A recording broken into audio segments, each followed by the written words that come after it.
예, 기도드리도록 하겠습니다. 하나님 아버지, 저희들이 또 하나님의 말씀을 배우겠습니다.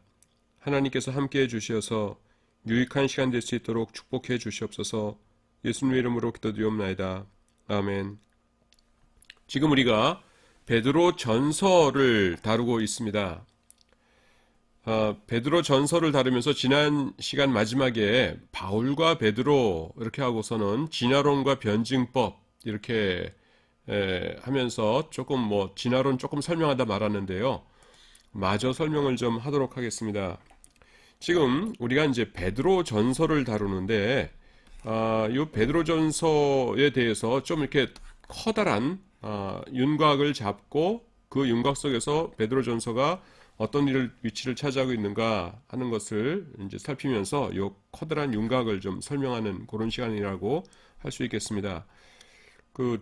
지금 무슨 상관이지 저게 이러실 수 있는데 일단 좀 그냥 따라와 주시기 바랍니다. 근대에서 이제 자유주의라고 하지 않습니까? 자유주의 신학. 그러니까 우리 이제 보수적인 사람들은 이제 보수주의라고 그러나요? 혹은 정통주의. 그러니까 그러니까 간단합니다. 그러니까 하나님께서 계시다. 살아계신 분이시다. 그러니까 성경은 하나님의 말씀이다. 그러니까 천지를 창조하신 하나님께서 살아계시다면은 성경에서 우리가 못 믿을 게 뭐가 있어요, 여러분? 예. 그러니까 그냥 성경은 다 아멘으로 믿는 거다. 그 구체적인 해석이 무엇이냐 하는 것만 우리가 공부하고 또 연구하고 알아봐야 될 뿐, 하나님의 말씀이라는 대전제는 우리는 다 받아들이는 것. 이게 보수주의고, 자유주의는 하나님 안 계시다. 하나님 안 계시니까 기적이라는 건 없다. 그러니까 성경의 내용들은 믿을 만한 게 못 되다. 이런 분들을 이제 우리가 자유주의 이렇게 얘기하지요. 그런데 이 자유주의 신학이 역사가 굉장히 오래되었지만은 우리가 보통 이제 흔히 말하는 자유주의는 근대 이후의 자유주의죠. 그래서 2, 300년 역사가 있는데요. 이 자유주의자들은 사상적 배경이 두 개예요. 진화론하고요. 그 다음에는 변증법입니다. 여러분, 진화론이라는 게 어떤 거라고 그랬어요? 지난주에 좀 말씀드리다 말았죠. 빅뱅이 있고요. 빅뱅 있어가지고서는 얼추 잡아서 140억 년 전 아니면 137 혹은 138 이렇게들 말씀하시더라고요.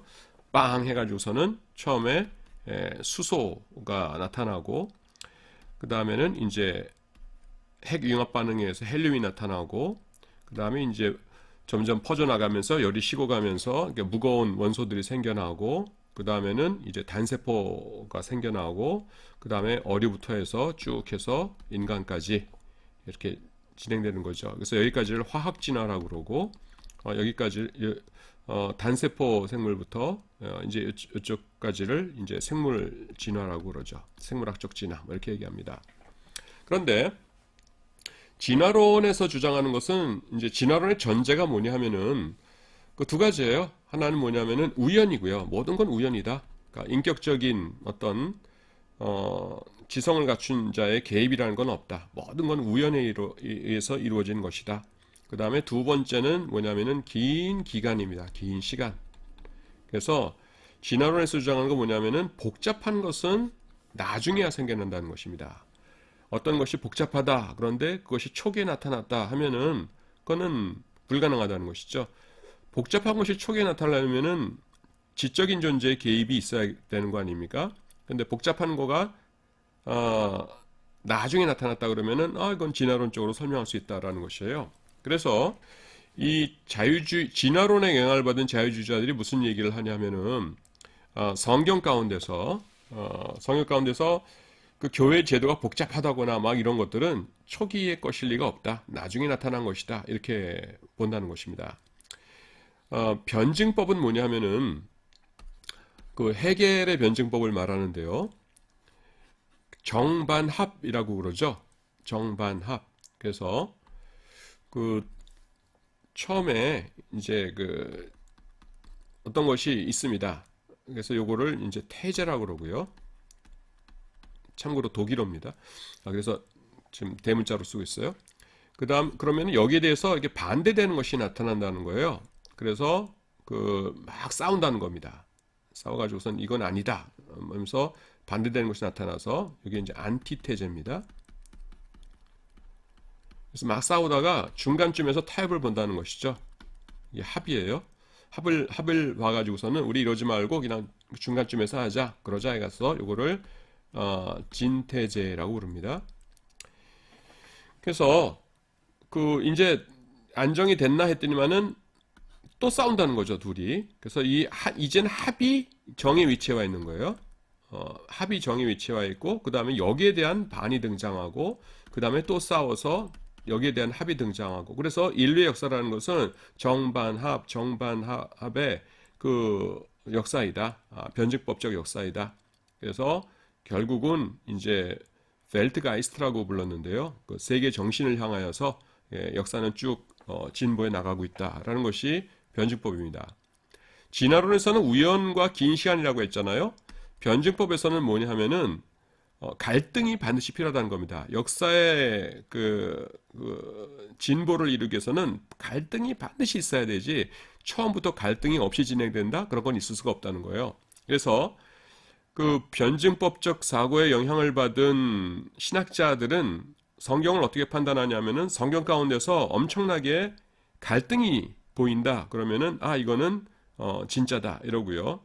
그다음 너무 조화롭고 평화롭고 이러면은 이거는 만들어낸 가짜다 이렇게 본다는 것입니다. 그래서 이 사람들이 이제 바울 서신을 분류를 합니다. 바울 서신을 분류할 적에 바울 서신 여러분 전부 몇 개입니까? 13개죠. 로마서부터 빌레몬서까지.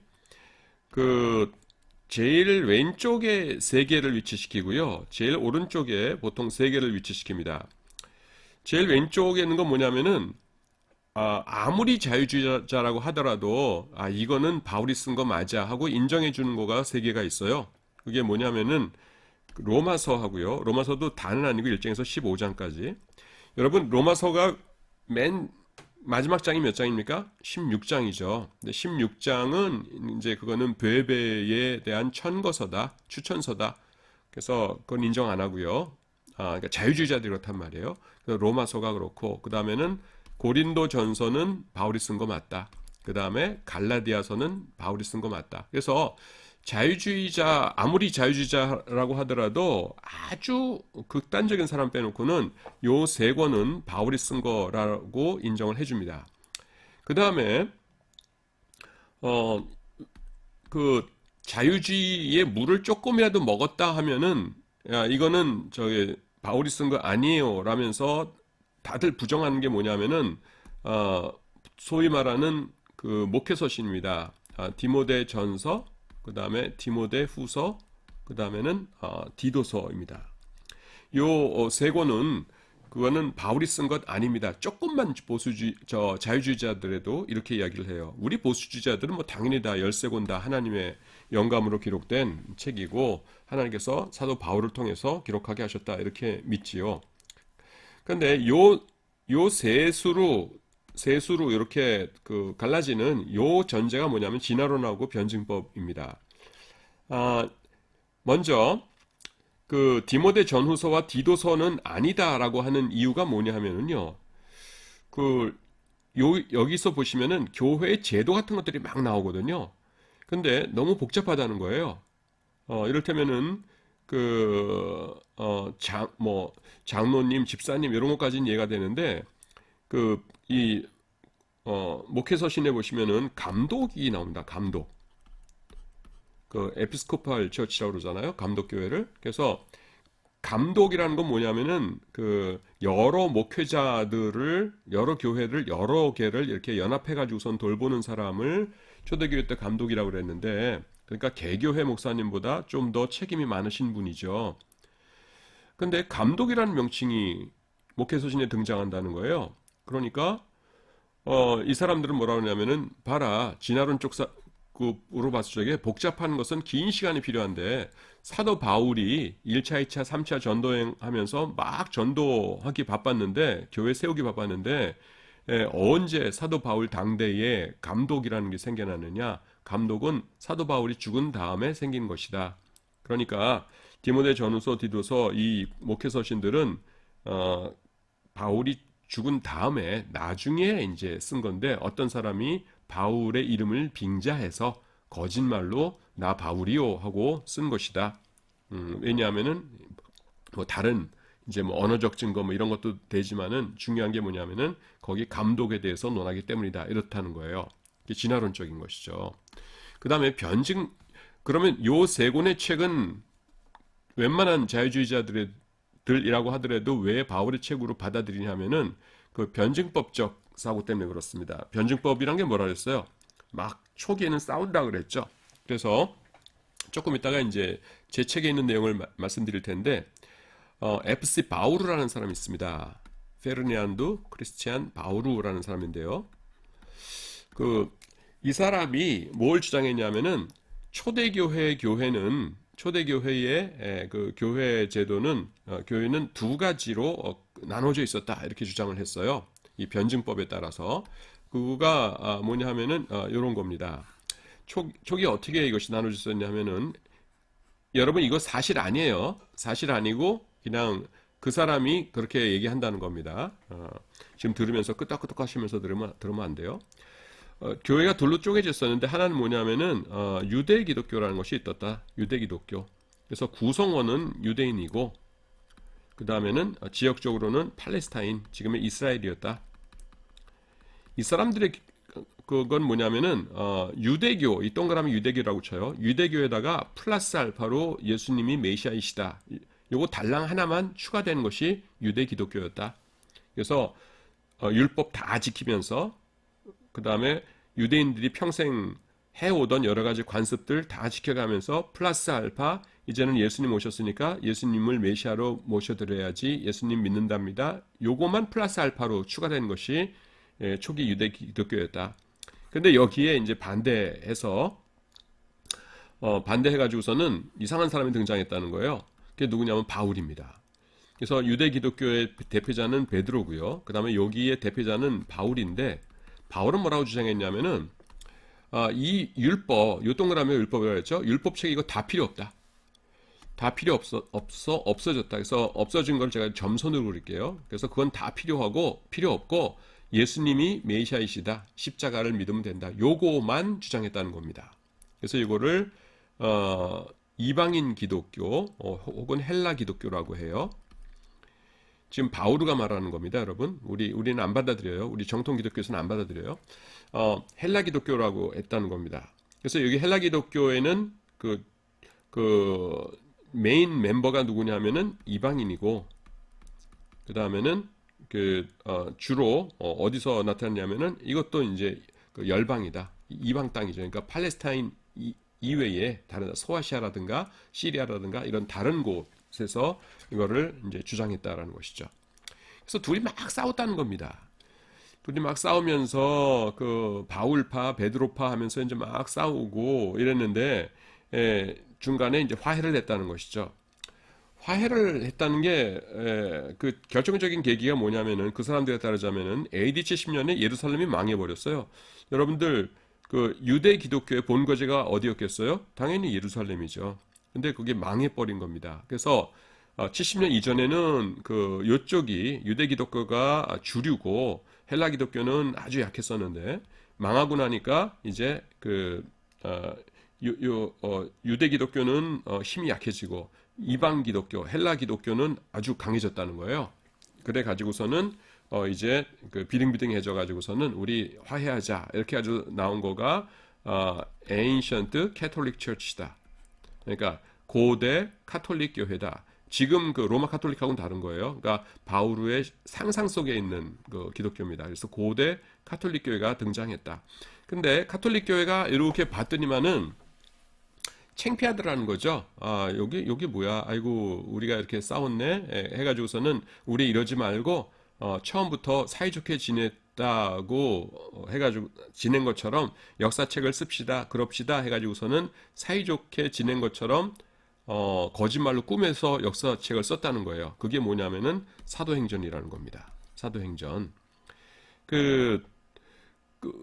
왜 그러냐 하면은 사도행전 보면 너무 사이가 좋아요. 여러분, 유대 기독교와 헬라 기독교가 엄청나게 싸웠다고 그러는데 사도행전에서 둘이 싸운 기록이 있어요? 없어요.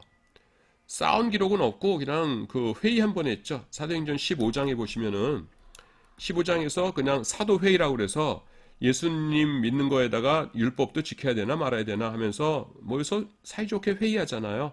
그러면서 아니야, 예수님만 믿으면 되는 거고 율법은 안 지켜도 돼. 그 대신에 유대인들하고 기독교 이방인들하고 같이 모여 있으니까 이방인들이 끔찍하게 생각하는 거, 또 유대인들이 끔찍하게 생각하는 거, 그거는 서로 좀 자제하기로 하자. 그러자. 그럼 피 먹으면 안 되고, 그 다음에 우상한테 바쳤던 재물 먹으면 안 되고, 음행 그거 나쁜 거니까 안 되고, 그냥 그런 거 몇 가지만, 네 가지만 좀 우리가 목매어 죽인 거 안 되고 네 가지만 조심하자. 그러자.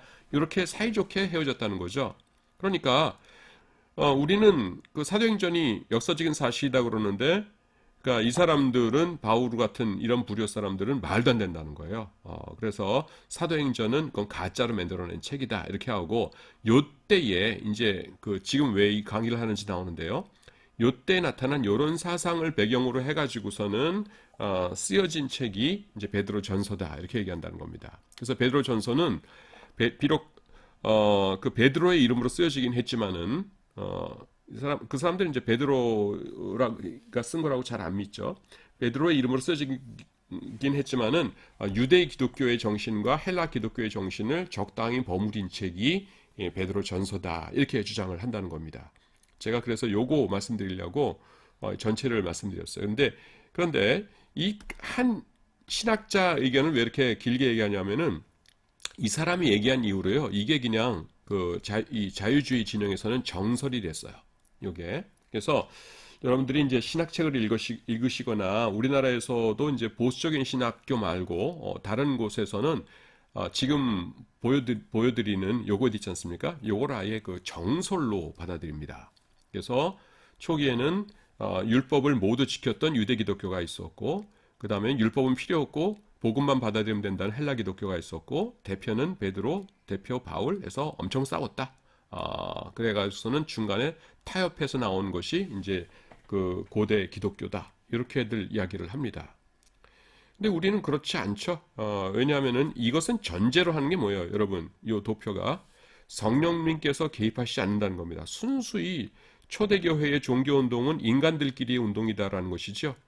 그런데 우리는 뭘 믿어요? 성령 하나님께서 교회를 세우시고 교회를 인도하셨다라는 것을 믿지요. 그런데 그 중요한 문제 가지고 이렇게 싸우도록 성령님께서 방치하셨겠어요? 그것 아니지요. 그래서 사도행전에 나타난 것이 아멘, 초기부터 그렇게 조화롭게 이루어갔다 이렇게 본다는 것입니다. 그리고 두 가지 기독교 그런 것 우리는 필요 없어요. 그래서 굳이 베드로 전서도 뭐 두 개의 타협의 산물이다 그렇게 볼 필요 없습니다. 예. 자, 그래서 요걸 말씀드리겠군요. 그러면은 그 자유주의자들이 로마서 1장 15절하고 고린도전서 1장에서 15장과 고린도전서 갈라디아서는 왜 그 진짜 바울의 책이라고 보냐면은, 일단 로마서 1장부터 15장까지는 어때요? 그 복음, 오직 믿음, 율법은 필요 없고 오직 믿음, 이걸 굉장히 강조하는 것처럼 보이죠. 강조하죠. 또요. 그러니까 이신칭의를 강조하죠. 그래서 이거는 진짜다. 여기 헬라 기독교에 속한 것이다. 이렇게 하고요. 고린도전서는 왜 그러냐면은요. 엄청나게 싸웁니다. 고린도전서 보면은 하여튼 그 인간 군상들의 그 죄악, 이렇게 음란하고 타락하고 서로 교만해 가지고서는 으르렁거리고 하는 모습이 그대로 노출되어 있어요. 그래서 교회 안에 막 싸우는 것들이 이제 눈에 선하게 보입니다. 그래서 고린도전서는 진짜다라고 한다는 것입니다. 그 다음에 갈라디아서는 뭐냐면은 갈라디아서도요 엄청나게 안에 갈등이 있어요. 갈라디아서는 여러분들 다 배우셨으니까 아실 거예요. 그 문제가 누굽니까? 율법주의자들이죠. 예, 율법주의자들이 들어와가지고서는 예수님을 믿는 것만으로는 소용없고 율법도 지켜야 된다. 율법도 지켜야 구원받는다라고 하니까 무슨 말이냐 하면서 그 율법주의자들을 공격하기 위해서 쓴 책이 갈라디아서거든요. 그래서 뭡니까? 그 갈라디아서 3장 1절을 보시면 어리석도다. 그 갈라디아 사람들아, 어리석도다가 뭐예요? 아노에 토이라는 단어인데 이게 그 정신, 그러니까 그 이성적인 능력이에요. 이것이 없는 인간들아. 뭐 이런 뜻입니다. 그리고 5장 12절 보시면은 율법주의자들을 향해서 너희를 어지럽게 하는 자들이 스스로 배워버리기를 원하노라 그러죠. 스스로 배워버린다는 게 뭐라고 그랬습니까? 이게 거세하다라는 뜻이에요. 여학생들 계시면 죄송한데 이게 거세하다라는 뜻입니다. 그러니까 얼마나 사도 바울이 화가 났으면은 너네들한테 할례 받아라, 율법 지키라 하는 놈들은 스스로 거세버리고 평생 고자로 살라고 그래라. 이렇게 얘기하고 있는 거예요. 우리 한글 성경은 그건 너무 과격하니까 굉장히 이제 점잖게 번역을 했는데 원어의 뜻이 그래요. 제가 이렇게 뭐 쌍스럽게 말하는 것이 아니라 헬라어 원어의 뜻이 그래요. 그러니까 그 사도 바울이 엄청나게 분노하고 있거든요. 그러니까 자유주의자들 볼 적에는 이건 맞아.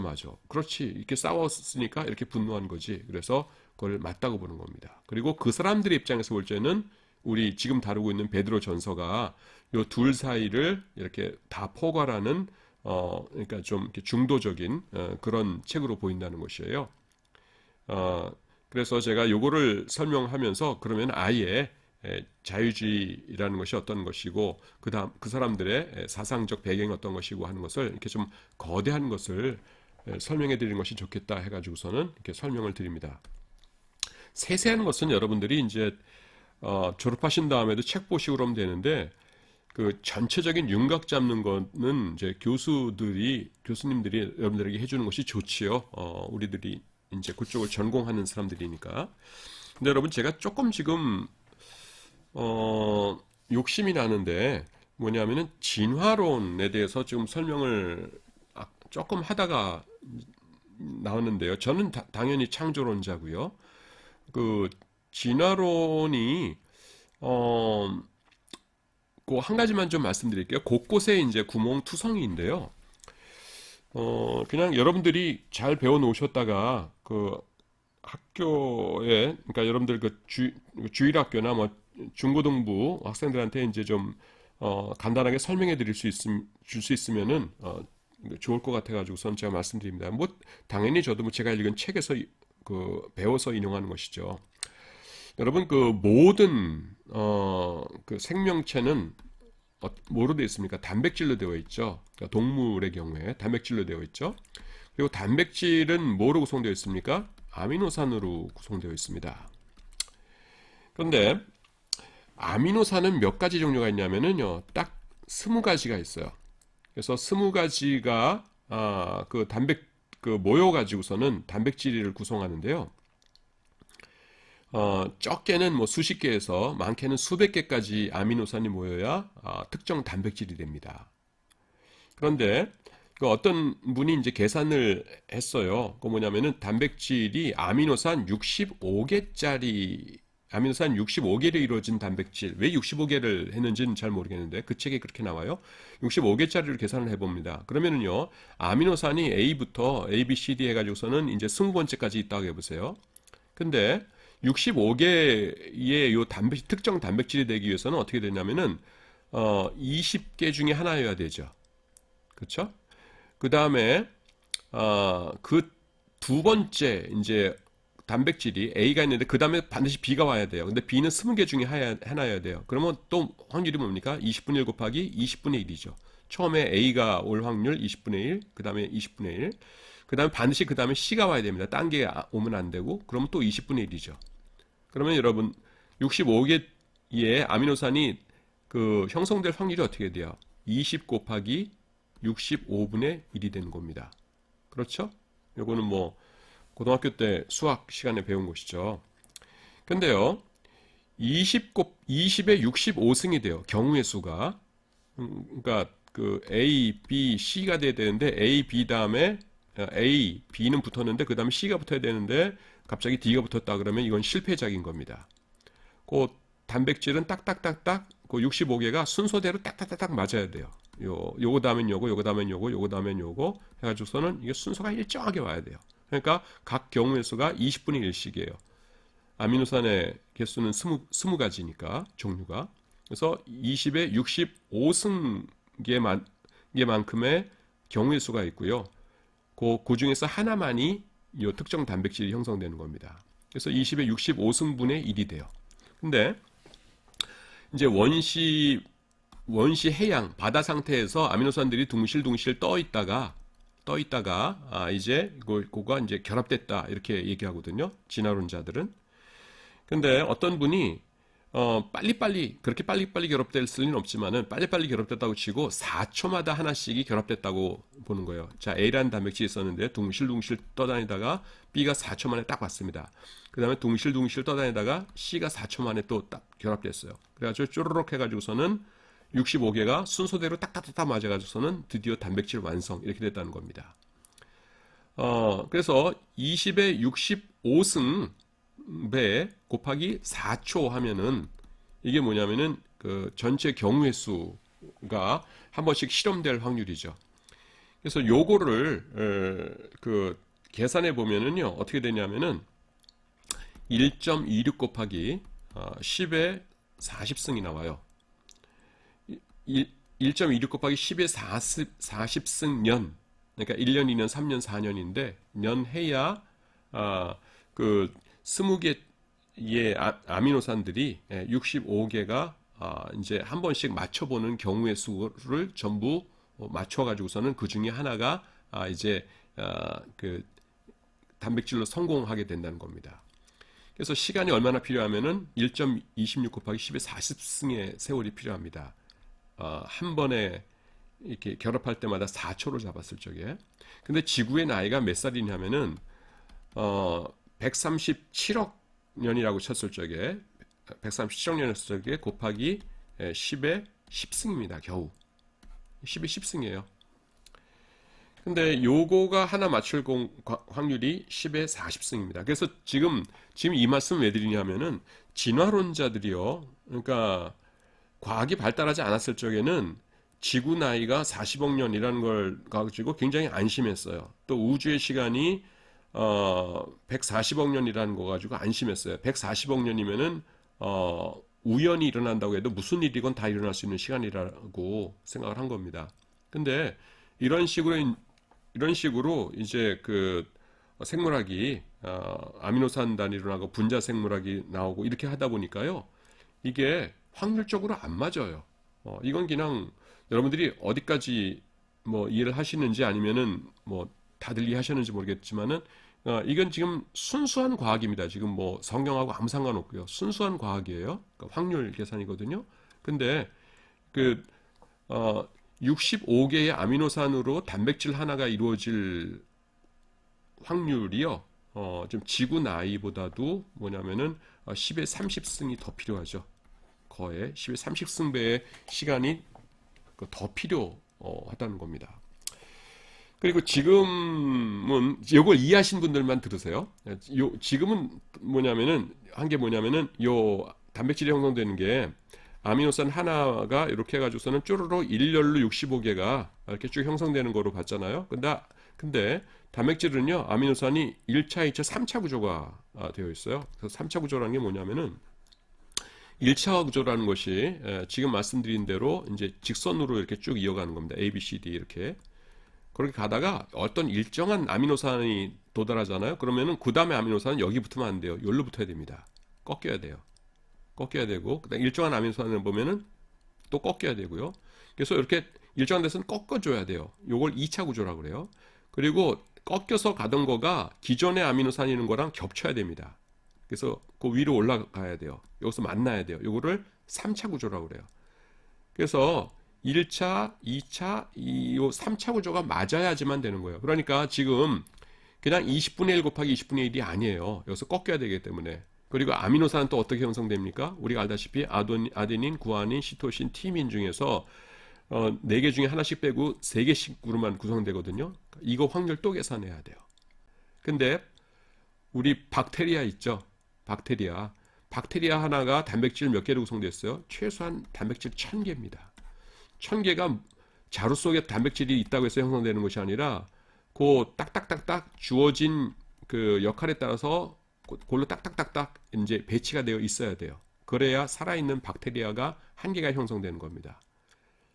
말이 안 돼요. 그래서 지금 분자생물학 쪽으로 이제 가면 갈수록요, 이, 이 진화론자들이 이제 말이 막혀갑니다. 그래서 과학이 발달하면은 진화론자들이 거기에 따라서 거봐라 이제 여기가 진화의 증거다 이게 진화의 증거다 하면서 이제 과학이 발달함에 따라서 그거를 자기네들이 진화론의 근거로 삼아야 되잖아요. 근데 안 되는 거예요. 조금 전에 저는 여러분 그 문과 출신입니다. 문과 출신인데 내가 이해하는 한계 내에서도 이거는 아니다라고 싶은데 안 되잖아요. 그래서 여러분들 그 유튜브나 아니면은 진화론자들이 쓰는 그 책 같은 거 보십시오. 계속 지금 얘기하는 거 뭐냐면은 옛날에 처음에 여러분 그 우리가 뭐 갖고서 그 진화론이 옳다고 고등학교 때 배웠었어요? 예, 화석이죠. 예. 이렇게 생겨나서 이렇게 생겨나서 이렇게 생겨나서 그러니까 요거는 여기서 출발한 거다 이게 있지 않느냐 하면서 비슷한 화석끼리 쭉 놓고 그 다음에는 토양층이 옛날에 선캄브리아 때부터 그다음에 고생대, 중생대, 그다음 신생대 가지고서는 이렇게 있지 않느냐 그러니까 여기서 이렇게 된 거다. 이게 이제 제일 처음에 나왔던 그 진화의 증거라고 했던 것 아닙니까? 근데요 유튜브나 아니면 여러분들이 그 진화론 책들 찾아보세요. 아직도 이 얘기들만 하고 있어요. 왜냐하면은 이쪽으로 오면은 DNA 뭐 이쪽으로 오면은요 그 설명이 안 됩니다. 제가 조금 전에 이제 말씀드린 것처럼 그래서 그렇습니다. 자, 가능하면은 이제 그 성경 얘기하다가 다른 학문 분야 얘기 안 하는 것이 좋은데 어차피 베드로 전서하다가 진화론 변증법 얘기를 했어야 됐기 때문에 제가 그냥 진화론 여러분들에게도 도움되고 여러분들이 지도하고 있는 젊은이들에게 도움되라고 제가 조금 말씀드렸습니다. 지금 말씀드린 것들이 진화론 얘기 빼놓고는 여러분들 교과서에 97쪽 이하에 쭉 나와 있고요. 그 지금 101쪽에 보시면은 그 결론 부분만 보도록 하겠습니다. 바오르의 역사적 전제를 받아들이는 신학자들은 그러니까 변증법적 역사 전개죠. 헬라 기독교의 대표자로서 바울을 그리고 유대 기독교의 대표자로서 베드로를 상정한다. 그리고 이들이 주장하기를 베드로 전서를 어떻게 해요? 양자간의 중보적 서신으로 취급한다. 중보적인 그 역사서는 뭐라고요? 사도행전이요. 그 사람들 주장이 그렇다는 거예요. 우리는 꿈쩍 안 합니다. 모든 성경의 저자는 누구세요? 성령 하나님이시죠. 성령 하나님께서 이렇게 뭐 그 중간에 그 책들 사이에 모순이 있도록 그렇게 쓰셨을 리가 없잖아요. 그래서 우리는 안 받아들이는데 하여튼 뭐 이 사람들은 이렇게 얘기한다라는 것입니다. 그 다음에 베드로 저작권에 대해서 좀 살펴보도록 하겠습니다. 베드로 전서 이건 이제 전서와 후서의 공통적인 것인데요. 베드로 전서와 후서의 그 기록자가 맞냐라는 것이죠. 그래서 우리는 아주 간단해요. 뭐냐면은 이렇게 그 성경이 그렇다면 그런 겁니다. 우리 그 보수적인 사람들의 말은 딱 그거죠. 여러분 칼빈이 한 말 중에 유명한 말이 있죠. 성경이 가라는 곳까지 갔다가 그 다음에 성경이 서라는 곳에서 선다 이러잖아요. 그러니까 그거를 이제 우리말로 바꾸면은 그냥 성경이 그렇다면 그런 겁니다. 그래서 대한민국 교회가 축복받아서 부흥했던 이유가 뭐냐면은 그냥 성경을 하나님의 말씀을 받고 아멘하면서 순종하려고 노력해 왔어요. 그래서 그 선배들의 그 신앙을 우리는 계속 발전시켜 나가야 되는 겁니다. 그래서 베드로 전후서 베드로가 썼다고 나오니까 우리는 아멘하고 봤는데 여기에 대해서 이제 의심을 하는 분들이 많아요. 그래서 그분들이 이제 도전하는 것들을 말씀을 드리고 그 다음에는 거기에 대해서 우리가 어떻게 그 대응을 하는가 하는 것을 말씀을 드립니다. 책으로는 여러분 102쪽이에요. 자, 여길 볼까요? 베드로 전서는 별 의심 없이 정경성을 지닌 것으로 인정받아 왔는데요. 그 다음에 또 그 근데 베드로 저적이라고 받아들여져 왔지만 19세기 초부터 그러니까 좀 전에 말씀드린 자유주의자들이 이제 그 신학을 만들어낸 다음부터 학자들은 이에 대해서 의심을 제기하기 시작합니다. 그래서 그들이 제기하는 문제가 이제 몇 가지가 있는데 크게 나누면은 언어적인 문제, 그다음에 신학적인 문제, 역사적인 문제예요. 그래서 하나하나 살펴보도록 하겠습니다. 첫 번째는 뭐냐면은 갈릴리 어부인데 이 베드로가 갈릴리 어부인데 어떻게 그렇게 그 헬라어가 훌륭하냐라는 것입니다. 이를테면은 그 희구법이라는 것이 세 번이나 등장하고요. 여러분 우리 코인의 그릭에서는 희구법 여러분들 헬라어 배우셨겠지만은 희구법이라는 거 안 들으셨을 거예요. 왜냐하면 성경에 거의 등장하지 않기 때문에 그래요. 근데 베드로서에 이게 희구법이 세 번이나 등장하거든요. 그러니까 이게 어떻게 된 거냐? 그러면은 거기에 대한 답변으로 사람들이 어떻게 얘기하냐면은 실루아노라는 사람이 대신 써준 거 아니냐? 이 베드로는 어부였으니까 무식하지만은 실루아노가 그 대신 써준 것 아니냐? 거기 뭐라고 되어 있냐면은 베드로전서 5장 12절에 보시면은 실루아노로 말미암아 너희에게 간단히 써서 권하고 이러잖아요. 그러니까 실루아노는 헬라어를 잘하는 사람이어서 써준 것 아니냐 그러는데 문제가 되는 게 뭐냐면 실루아노도 그 사람 역시 그 유대인이에요. 그래서 실루아노도 유대 출신이기 때문에 하여튼 그분들은 뭐라고 얘기하냐면은 이건 아니다. 유대 출신이 이렇게 잘 썼을 리가 없다. 그러니까 베드로 전서후서는 나중에 쓰인 거다. 이렇게 주장한다는 겁니다. 그래서 우리 답변이 뭐냐면은 첫 번째 답변이 이거 굉장히 재밌는 답변인데요. 뭐냐면은 세미티즘 이렇게 나오죠. 이게 무슨 소리냐면은 베드로 전후서에 쓰인 그 헬라어라는 거가 그렇게 잘 쓴 헬라어가 아니라는 겁니다.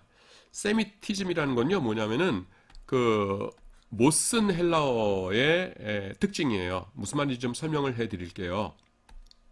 지금 이제 세미티즘이라고 그러는데요.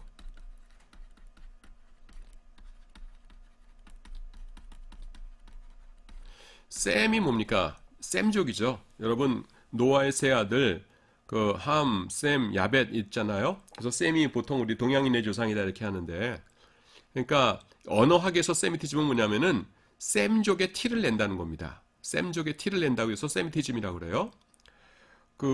여러분 한국 사람이 영어나 뭐 독일어나 뭐 외국어를 쓰면은 한국 사람이 읽으면은 굉장히 쉽죠. 왜냐하면은 그 배후에 있는 언어가 한국어이기 때문에 쉬워요. 이를테면은 제가 이제 외국에서 공부를 할 때 제가 유학 시절에 헝가리에서 온 친구랑 친하게 지냈거든요. 근데 저도 헝가리어를 모르고 그 친구도 한국말 모르니까 하는 말이 네덜란드어로 둘이 얘기를 했어요. 네덜란드가 이제 공통된 언어니까 제가 네덜란드에서 공부를 했습니다. 근데 이 친구가 뭐라고 했냐면은 dit and that 그럽니다. 그러니까 dit이 뭐냐면 이것이고요. that이 저것이거든요. dit and that 그래요. 그러면 이것저것인데 저는 칼같이 알아들어요. 왜냐하면 우리말에도 이것저것 해본다 그러잖아요. 이것저것. 그래서 끄떡끄떡 하는데 네덜란드 사람은 dit and that 그러면은 무슨 소리인지 모릅니다. 그게 이제 그 배후에 깔려있는 모국어의 티를 낸다는 거예요. 근데 여러분 히브리어 하셨죠? 히브리어에 보면 뭐가 나옵니까? 이 와우가 계속 나오죠. 와우 어쩌고. 그래서 아마르에서 와우를 써서 바요메르 엘로힘 하나님께서 말씀하셨다 해서 와우 컨세큐티브라고 그럽니다. 이거를 우리 문법 용어로 아마 와우 제가 영어로만 지금 기억이 나가지고요. 와우 컨세큐티브라고 그러는데 와우가 그러니까 시도 때도 없이 나가요. 근데 와우의 그 문자적인 의미가 뭡니까? and거든요. 그리고 ve거든요. 그래서 요 언어에 숙달되어 있던 사람은요, 그 조그만 무슨 어절이나 문장을 말한 다음에는 and를 말하는 거가 그냥 입에서 왔다 갔다 하는 거예요. 그래서 and가 뭡니까? 헬라어로 카이죠. 그래서 이 셈족, 그러니까 그 유대인들이 이 헬라어를 써놓으면요, 그냥 본토 헬라인들은 카이라는 것을 이를테면 한 페이지에 뭐 5번 사용한다 그러면은 이 셈족 유대인들이 써놓은 헬라어 문장에는 이거 뭐 20번씩 이렇게 나타나는 거예요. 뭐 이 숫자는 뭐 정확한 건 아닙니다. 제가 이를테면 그렇다는 거예요. 그래서 카이가 무작위 등장하면 이거 저 셈족 티내는구나, 세미티즘 이런 거예요. 그래서 이거는 세련된 고급 헬라어가 아니란 뜻입니다. 그런데요, 이 베드로 전서에 이 세미티즘이 굉장히 많이 나타난다는 겁니다. 자, 그래서 이 그 베드로 전서는 헬라어 구약 성경, 헬라어로 된 구약 성경 70인경을 읽는 유대인이 썼을 것이다. 그러니까 이렇게 많이 나타나지 한다는 겁니다.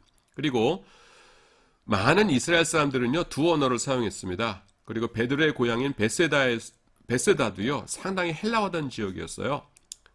그래서 어렸을 때부터 베드로가 우리가 어부니까 직업이 어부인 사람이 무슨 헬라어를 했겠어 그러는데 그렇지 않을 거라는 겁니다. 그 상당히 헬라어던 지역이 있고요. 그리고 이것 상당히 저도 이제 연구를 하면서 설득이 된 건데 뭐냐면은 여러분 베드로의 동생 이름이 뭐예요? 안드레죠. 예수님의 제자 이름들이 베안, 야요빌바, 도마야다, 시가 이렇게 나오는데 제일 처음에 나오는 베안, 그 다음에 야요 이렇게 형제들이거든요. 베드로, 안드레, 그 다음에 야고보, 요한. 그래서 베드로의 동생이 뭐예요? 안드레예요. 예. 그래서 안드레는 헬라식 이름입니다. 이건 부모가 붙여준 이름이거든요. 그러니까 우리나라로 따지면은 그 제 이름 다음에 제 동생 이름을 이를테면 피터 이렇게 붙여주고 뭐 그런 식으로 붙여준 겁니다. 그래서 안드레는요 헬라식 이름이에요. 그래서 이 그 가족이 헬라어에 노출된 가족이었겠구나 하는 것을 안다는 것이죠. 그래서요 베드로가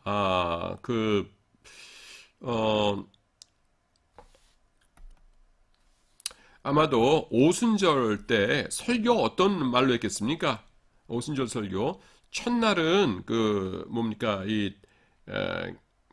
그 헬라어 방언으로 하니까 사람들이 우리 언어로 알아듣는다 했겠지만은 그 교회에서 오순절 기간 동안에 계속 설교하고 그랬을 텐데 베드로가 그때마다 방언으로 했을까요? 그건 아닐 거예요. 근데 이 아람어, 팔레스타인 아람어, 예수님 당시에 사용되던 이거는 이 팔레스타인 중심으로 동쪽에서는 알아듣는데요. 이 서쪽, 터키, 그리스, 로마 쪽에서 온 사람들은 못 알아듣습니다. 그러니까 그 모든 사람들을 알아듣게 하려면 뭐였겠어요? 공용어인 헬라어로 설교했을 것입니다. 그래서 우리가 베드로의 헬라어 실력에 대해서 너무 그렇게 얕잡아 볼 필요는 없다라는 것이에요. 그 다음에 저자가 유대인이었다면은, 그러니까 베드로였다면은 왜 구약 성경을 헬라어 번역본에서만 인용했겠는가 이렇게 또 반문을 합니다. 이게 무슨 말이냐면은 저한테 이제 그 신구약 중간기를 들으신 분들은 아실 텐데 주전 250년경에 알렉산드리아에서 모세 오경이 히브리에서 헬라어로 번역되고요. 그 다음에는 100년에 걸쳐 가지고서는 구약 전체가 번역이 돼요. 헬라어로. 그래서 예수님께서 세상에 오시기 여기 250에서 100 지났으니까 150이죠. 예수님께서 세상에 오시기 150년 전에는 구약 성경이 히브리어 구약 성경이 전체가 헬라어로 번역이 되어 있었어요. 이거를 70인경이라고 부릅니다. 그 번역자의 수가 72명이었는데 72인경 그러기 이상하니까 70인경이라고 그러고 영어로는 셉투아진트라고 불러요. 여기에 라틴어로 70이라는 뜻입니다. 자, 그런데 이 베드로 전서에서는요, 구약을 인용할 때 히브리어 성경을 인용하는 것이 아니라 꼬박꼬박 이 70인경을 인용합니다.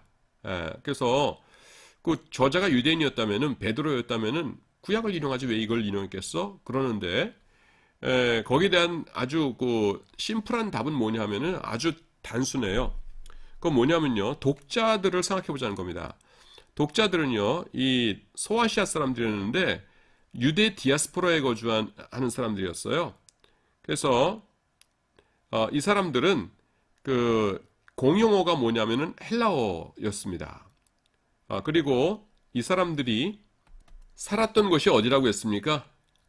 터키가 있고요. 여기가 흑해고요. 여기가 보스포러스 해협이고요. 그러면은 폰투스, 두아디라, 갈라디아 해가지고서는 지금 터키 이 북부 해안 요쪽입니다. 요쪽.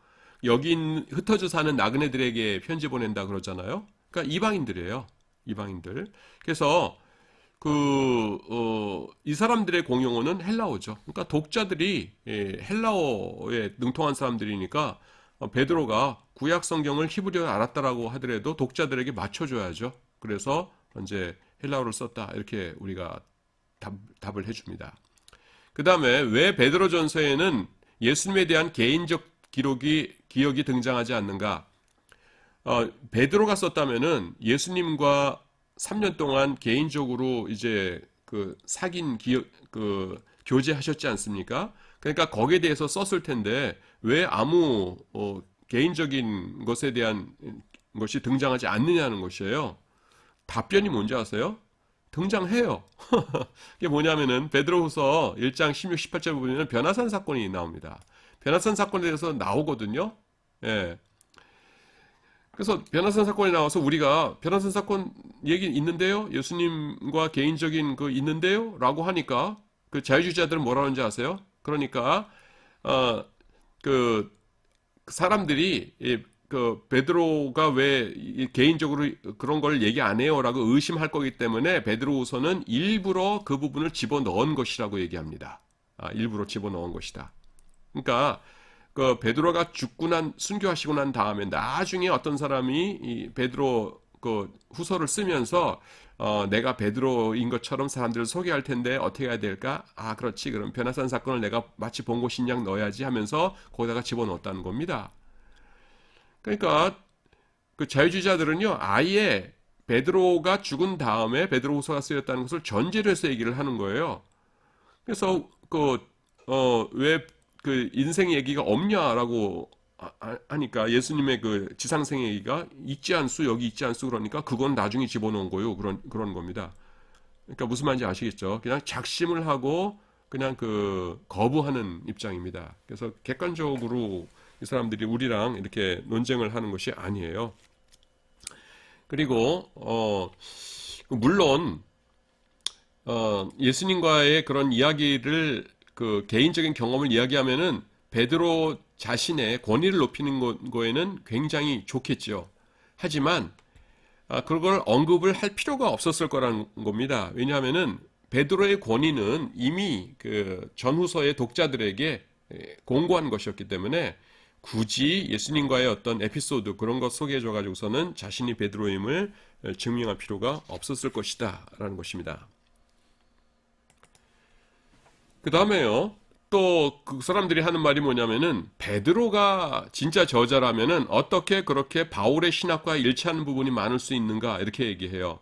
여러분들 아까 제가 장황하게 좀 지나치다 싶을 정도로 장황하게 바울과 베드로 해가지고서는 정반합 이래가지고서는 여기가 베드로를 중심으로 한 유대 기독교, 그 다음에 바울을 중심으로 한 헬라 기독교 막 싸웠다고 한다. 바울에 따르자면. 그래서 중간에 나온 거가 고대 카톨릭 교회다. 지금 로마 카톨릭 교회하고는 상관없는 거예요. 카톨릭 교회다 이렇게 한다고 했잖아요. 그래가지고서는 둘이 중간에 싸운 다음에 우리 옛날부터 처음부터 사이 좋았던 것으로 하자라고 해가지고서는 역사서 하나 썼는데 그게 사도행전이고 그 다음에 그때 나온 책이 뭐다? 베드로 전서다 이렇게 한다고 했잖아요. 그래서 베드로 전서가 이 유대 기독교와 바울의 헬라 기독교의 중간적인 그런 역할을 하고 있다라고 얘기한다고 그랬잖아요. 근데 그런 이유가 뭐냐면은 베드로 전서 보시면은요 속죄, 의로움, 그 다음에 그리스도와 함께 고난을 받음, 그 다음에 정부에게 순종함, 로마서 13장 보시면은 위에 있는 권사들에게 순종하라 이러잖아요. 이런 주제가요, 바울 신학에 있는 것들인데 그대로 나온단 말입니다. 그러니까, 베드로가, 바울을 받아들인 것처럼 이렇게, 중도의 그런 서신을 만들자 해가지고서는, 베드로 전서가 되었다는 것이에요. 그 이유가 뭐냐면은 이런 주제들이 등장하기 때문이다라는 것입니다. 그러니까 다시 말씀드리자면은 이 사람들은 지금 막 양자가 싸운다는 것을 전제로 하고 있다고 그랬잖아요. 싸우는 사람들인데 베드로가 쓴 책이 어떻게 이렇게 바울의 이야기가 많소라는 거예요. 바울이 주장하는 주제들, 속죄 뭐 이런 것들이 이렇게 많이 등장하오라는 것이에요. 거기에 대한 답변은 뭐냐면은 흔히 바울의 신학이라고 말하는 것이 있느냐? 그러니까 신약에서 그냥 공통된 사도들의 공통된 신학이라는 것이지 바울의 신학이다, 야고보의 신학이다, 베드로의 신학이다라는 것은 우리 싫어한다라는 것입니다. 초대교회 굳이 말하자면 예수님의 신학이고 성령님의 신학이지 뭐 바울의 신학 따로 있고 이렇게 나누는 것은 지나치게 나누는 것은 이것은 자유주의자들이나 좋아하는 일이다. 이렇게 우리가 이야기를 한다는 것입니다. 시간이 되었기 때문에 첫 시간은 여기서 마치도록 하겠습니다.